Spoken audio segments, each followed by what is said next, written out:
ഇടീ ഇന്ന് ഹൗസ് വാമിങ്ങിന് ഞാൻ എൻ്റെ എല്ലാ ടീച്ചേഴ്സിനെയും വിളിച്ചിട്ടുണ്ട്. അവരൊക്കെ ഇതിനെ ആദ്യമായിട്ട് കാണാൻ പോയല്ലേ, അപ്പോൾ അതിന് സുന്ദരിയായിട്ട് നിൽക്കണ്ടേ. ആ ഈ വീട് മൊത്തത്തിൽ എത്ര ചതുരശ്ര അടി വരും? സാർ ഒരു 3500. അങ്ങനെയാണെങ്കിൽ അത് മൊത്തത്തിൽ വൃത്തത്തിൽ കൊണ്ടുവന്നിട്ട് എക്സിന്റെ വാല്യൂ കാണാൻ പറഞ്ഞ ഡയമീറ്റർ ആയിരിക്കും എക്സ് ആയിരിക്കും വലുത്. എക്സ് നിങ്ങൾക്ക് ഇപ്പോഴും നിങ്ങളുടെ എക്സ് ആണല്ലേ?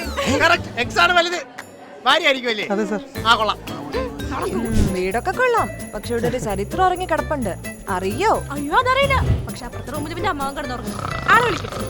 വേണ്ട, പണ്ട് പേരൻസ് മീറ്റിംഗിന് വന്നതാ ഓർമ്മ വരുന്നേ. അയ്യോ ഇതന്നെ ഇവിടെ നിന്ന് കളഞ്ഞ് വയ്യ, അകത്തോട്ട് കയറാം. എടോ ഈ മുറ്റമൊക്കെ എങ്ങനെ ഇന്റർലോക്ക് ഇട്ടാ മണ്ണിലേക്ക് എങ്ങനെ വെള്ളം ഇറങ്ങി പോകും? ഇതൊരു ഭംഗിക്ക് വേണ്ടി ഇട്ടതാ. അപ്പൊ റെയിൻ വാട്ടർ ഹാർവെസ്റ്റിംഗ് എങ്ങനെ നടക്കും പറ? ഓ അപ്പൊ നിങ്ങൾ പഞ്ചായത്തിൽ നിന്നാണല്ലേ? നിങ്ങൾ പറഞ്ഞിട്ട് ഞങ്ങൾ മറ്റേ ആടമഞ്ഞ ടാക്സ് ഒക്കെ അടച്ചത്, ഇനിയിപ്പോ എന്താണാവോ? എടി ഇതിന്റെ ടീച്ചറാ, ജോഗ്രഫി ടീച്ചർ. ഇതാ ഗിഫ്റ്റ്. സാറിനല്ലേ ഇവനെപ്പോഴും പറയും. ഇവന് സാറിനെ കുറിച്ച് എപ്പോഴും പറയാറുണ്ട്. ആ വീട് കൊള്ളാം. സത്യം പറയാൻ നിങ്ങൾ നല്ലതല്ലേ എത്തിയത് കാണുമ്പോൾ സന്തോഷമുണ്ട്. രണ്ടുപേരും യു കെയിലല്ലേ? അതെ അതെ, രണ്ടുപേരും യു കെ തന്നെ. ഞാൻ ആക്ച്വലി ജി.ടെക്കിൽ ഒരു ജനറൽ അക്കൗണ്ടിങ് കോഴ്സ് ചെയ്യാനാണ് ചെന്നത്. സാറാണ് എന്നോട് പറഞ്ഞത് PD പാസ് ചെയ്യാൻ. അതുകൊണ്ടാട്ടോ എനിക്ക് പെട്ടെന്ന് തന്നെ നല്ലൊരു കമ്പനിയിൽ യു കെയിൽ പ്ലേസ്മെന്റ് ആയിരുന്നു. അവിടെ വെച്ചാണ് ഞങ്ങൾ. ആ അറിയാം. കേട്ടോ മോളെ, ഞാൻ ഇവനെ കുറിച്ച് എപ്പോഴും പറയും.